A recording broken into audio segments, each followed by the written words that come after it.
teman-teman, Assalamualaikum warahmatullahi wabarakatuh. Salam kenal semuanya. Ada pepatah bilang, kalau tak kenal maka tak sayang. Jadi izinkan saya memperkenalkan diri saya terlebih dahulu ya.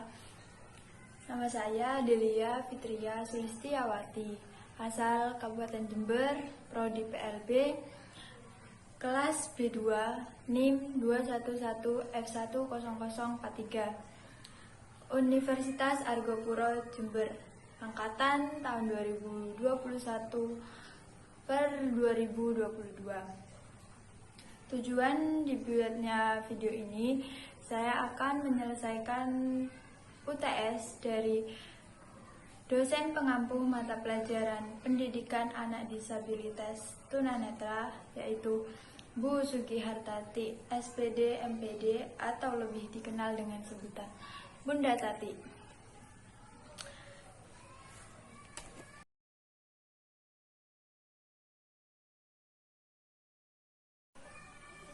Nah, bab yang pertama akan saya bahas adalah definisi dan identifikasi.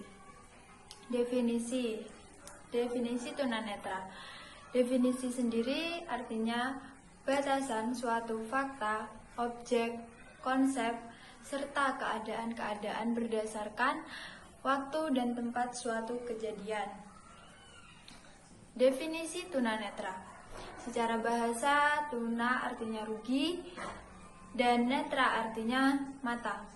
Jadi, tunanetra ini satu kesatuan yang tidak bisa dipisah-pisahkan. Artinya, suatu kerugian yang disebabkan oleh kerusakan atau terganggunya organ mata. Menurut KBBI, tunanetra adalah rusak matanya atau luka matanya dan tidak memiliki mata atau lebih dikenal dengan sebutan buta. Menurut ahli, tunanetra adalah anak yang tidak bisa menggunakan fungsi penglihatannya secara normal, baik secara ringan, sedang, maupun berat. Sehingga dalam proses belajar, anak tunanetra ini membutuhkan layanan khusus. Yang kedua, identifikasi tunanetra. Identifikasi tunanetra dilihat secara anatomis fisiologis. Bagi yang belum tahu anatomis fisiologis itu apa, saya jelaskan terlebih dahulu. Anatomi sendiri adalah cabang dari biologi yang mempelajari susunan tubuh makhluk hidup. Sedangkan anatomi fisiologis yaitu ilmu yang mempelajari urai tubuh beserta fungsinya. Jadi itu penjelasan tentang anatomis fisiologis. Dilihat secara anatomis fisiologis mencangkup struktur anatomi dan fungsi organ mata.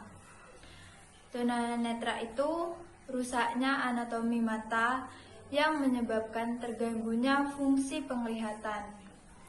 Tunanetra secara anatomis fisiologis yaitu rusaknya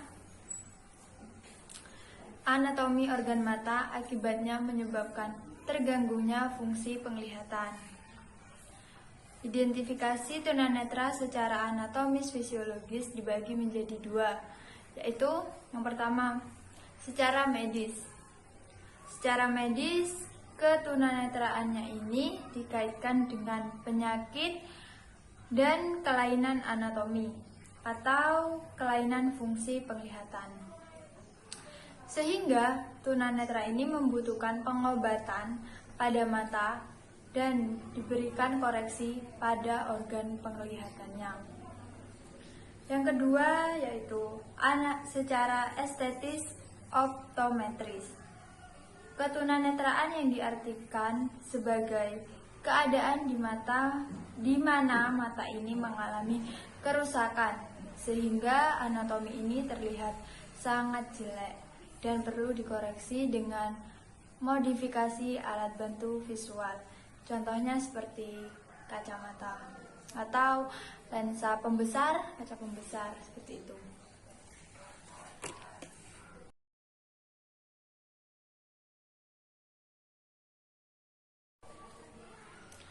Yang ketiga, kita akan membahas tentang kriteria tunanetra. Kriteria sendiri artinya ukuran yang menjadi dasar penilaian atau penetapan sesuatu. Kriteria tunanetra. Kriteria tunanetra dibagi menjadi 4 bagian. Yang pertama, kemampuan melihat. Dari kemampuan melihat dibagi lagi menjadi 2, yaitu blank dan low vision. Yang pertama, blank, memiliki ciri-ciri buta total atau penuh. Mereka tidak bisa melihat sama sekali atau sama sekali melihat baik itu gelap maupun terang. Mereka tidak tahu, tidak ada pengalaman tentang cahaya. Yang kedua, memiliki sisa penglihatan. Mereka yang masih bisa melihat antara gelap dan terang. Yang kedua, low vision. Ciri-cirinya yang pertama, lane participation, hanya bisa membedakan gelap dan terang. Yang kedua, lag projection, atau maksudnya dapat mengetahui perubahan cahaya dengan dapat menentukan arah sumber cahaya. Yang ketiga, tunnel vision, visi atau visi terowongan. Maksudnya penglihatan berpusat sehingga apabila melihat objek hanya melihat bagian tengahnya saja. Yang keempat, peripheral vision atau penglihatan samping, sehingga pengamatannya ini rendah, hanya terlihat bagian kiri saja. Untuk bagian kanan pada jenis ini tidak bisa melihatnya. Yang kelima, penglihatan bercak. Maksudnya pengamatan pada objek pada bagian-bagian tertentu yang tidak bisa terlihat.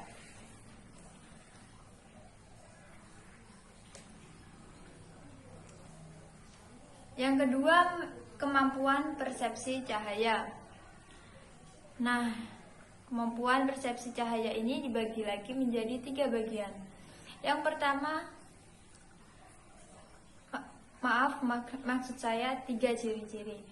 Yang pertama, tidak ada persepsi cahaya atau buta total. Yang kedua, memiliki persepsi cahaya, masih bisa melihat bentuk, tetapi tidak bisa membedakan persamaan kata. Contohnya laki-laki dan pria. Yang kedua, wanita dan perempuan. Mereka hanya memahami satu kata. Jika laki-laki artinya ya cowok. Jika ditanya lagi apa yang dimaksudkan pria, dia sudah kebingungan menjawabnya. Padahal pria dan laki-laki artinya memiliki arti yang sama, cuman beda kata saja gitu. Yang ketiga, mampu memproyeksi cahaya. Maksudnya dapat mengetahui dan bisa menunjuk asal cahaya dan bisa melihat jari-jari.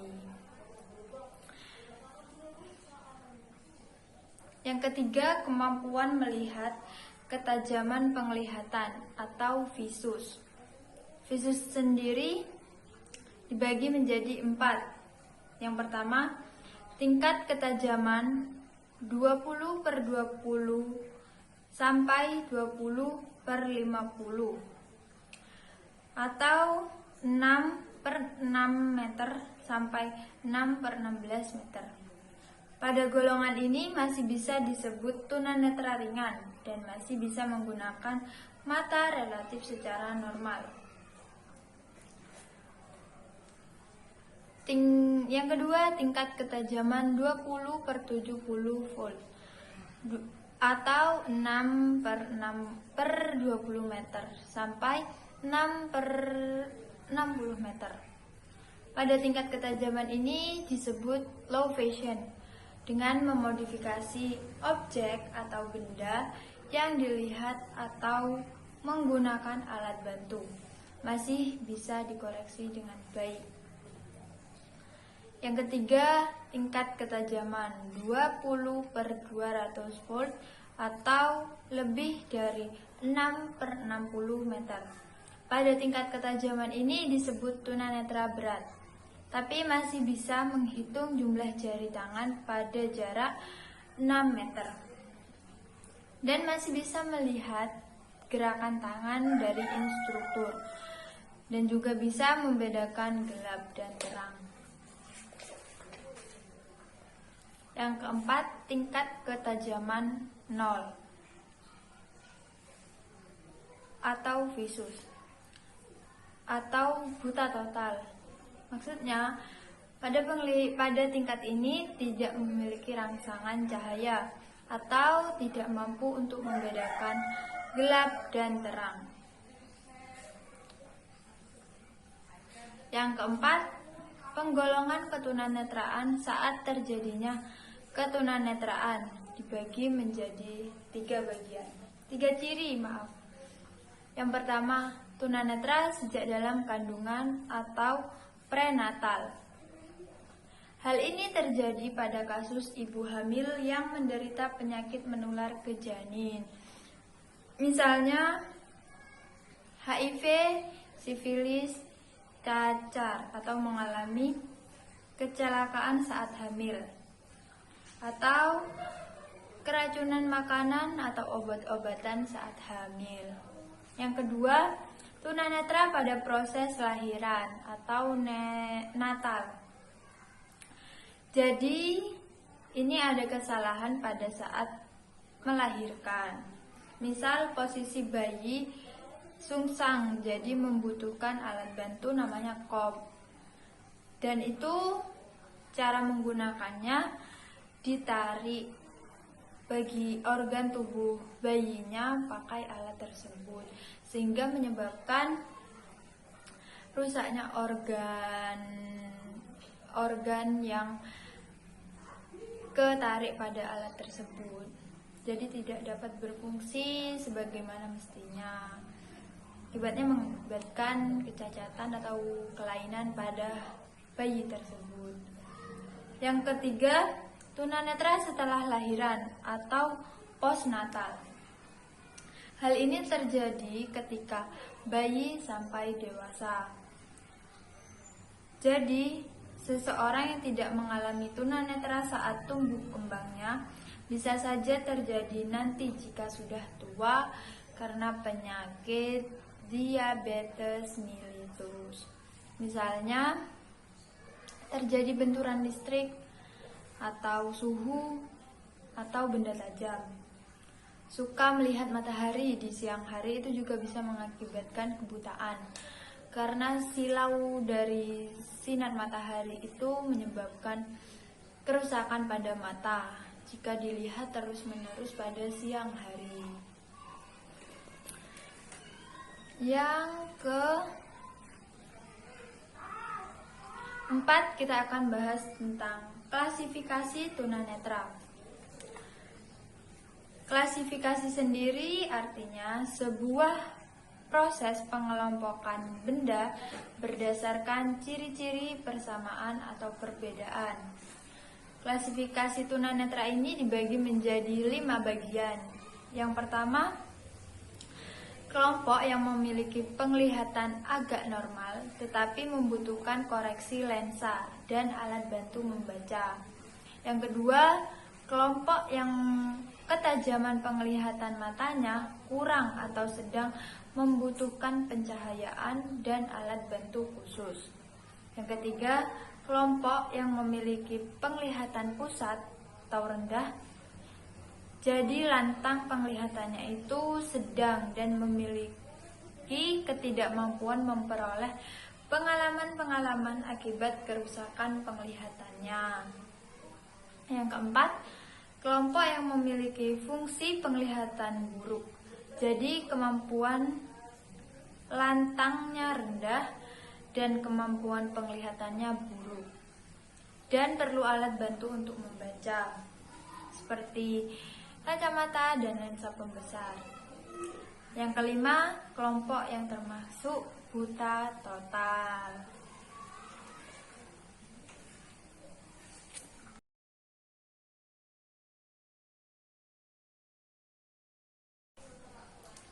Yang kelima, kita akan membahas tentang karakteristik tunanetra. Karakteristik sendiri artinya gaya hidup seseorang serta nilai-nilai yang berkembang secara teratur, sehingga tingkah laku tersebut menjadi lebih konsisten dan mudah diperhatikan. Karakteristik tunanetra. Jadi, karakteristik ketunanetraan ini adalah ketunanetraan yang dialami oleh seseorang ini menyebabkan terjadinya keterbatasan dalam bersikap dan berperilaku terhadap lingkungannya. Keterbatasan tersebut merupakan hambatan bagi tunanetra untuk bisa beraktivitas sesuai harapan.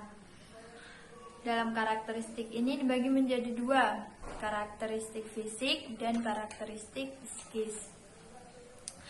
Karakteristik fisik yaitu kekurangan penglihatan dari lahir yang akan mempengaruhi perkembangan motorik. Perkembangan motorik ini perkembangan motorik sendiri artinya gerakan-gerakan badan. Jadi aktivitas yang melibatkan gerakan-gerakan suatu organ tubuh kita. Contohnya perkembangan motorik adalah lari-lari, lompat-lompat, terus bertepuk tangan, atau terganggunya otot kepala. Karakteristik fisik ini dibagi menjadi dua lagi. Ciri fisik tunanetra total atau totally blind, dan ciri fisik tunanetra low vision atau masih memiliki sisa penglihatan. Ciri fisik tunanetra total atau totally blind, yang pertama adalah mereka tergolong buta. Yang kedua, bola matanya tidak berkedip atau tidak bereaksi pada cahaya. Yang ketiga, ada juga kelopak matanya yang tertutup terus. Yang keempat, tidak memiliki konsep atau body image, sehingga sikapnya menjadi kurang baik. Contoh, kepalanya nunduk terus jika diajak berbicara, atau sebaliknya dengak terus, atau tangannya bergantung kaku, atau skoliosis. Seperti skoliosis itu tangannya tuh bergantung kaku terus-terusan. Karakteristik yang kedua, yang low vision atau masih memiliki sisa penglihatan, yaitu yang pertama masih bisa melihat gelap dan terang. Yang kedua, mencari upaya masa kini berakibat perilakunya tidak terkontrol. Contoh, berkedip terus-terusan, melirik ke samping terus, bahkan ada yang membelalakkan matanya.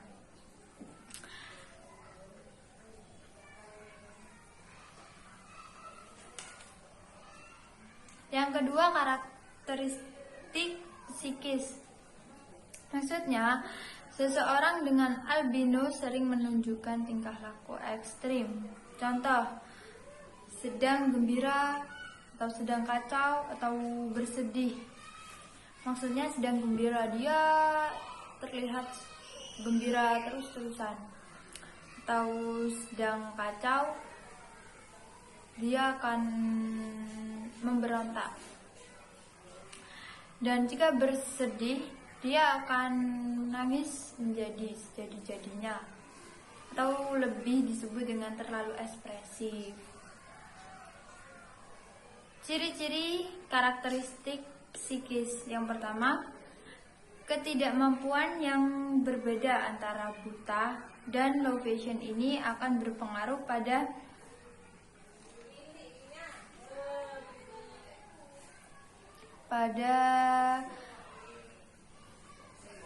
sikapnya,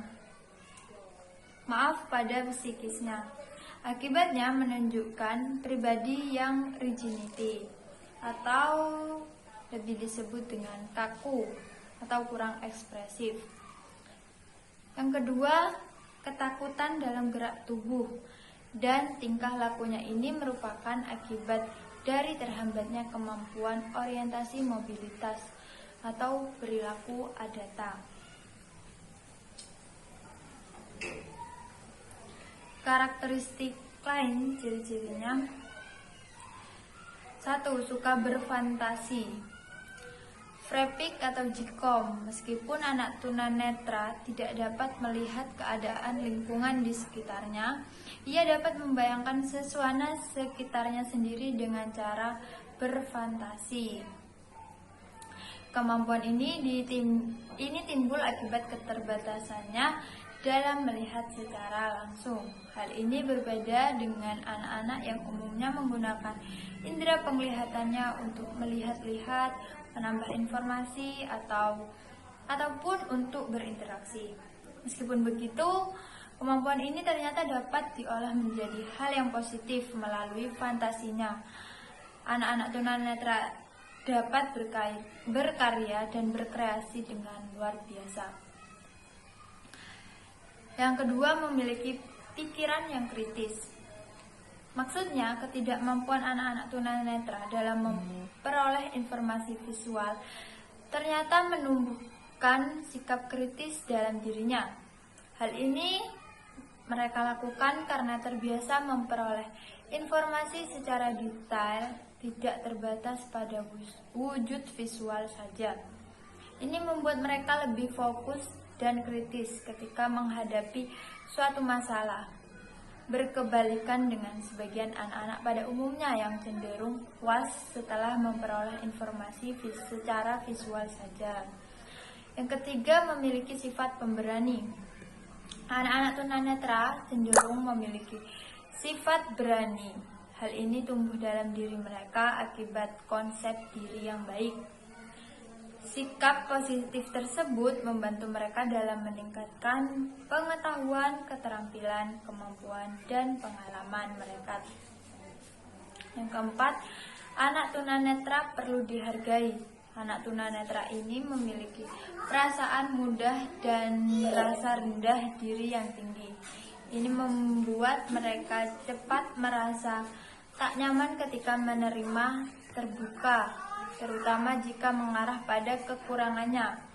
5. Anak tunanetra ini memerlukan cara belajar yang berbeda. Perlu diperhatikan, anak tunanetra membutuhkan pendidikan dengan cara yang berbeda dengan anak lainnya.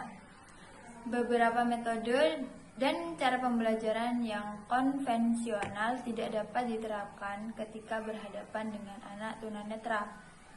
Alat-alat seperti reglet, optakon, atau mesin ketik braille dapat digunakan untuk menggunakan alat tulis dan buku yang umumnya digunakan. Proses pembelajarannya pun perlu dilakukan dengan perlahan dan mengandalkan penggunaan indera-indera yang lainnya. Karakteristik anak tunanetra yang satu ini penting untuk dijangkau agar orang-orang di sekitar dapat menunjang proses pelajar si anak. Yang keenam, anak tunanetra sangat membutuhkan bimbingan orang tuanya. Anak tunanetra dan anak berkebutuhan lainnya sangat membutuhkan bantuan dan pertolongan orang lain, terutama orang tua.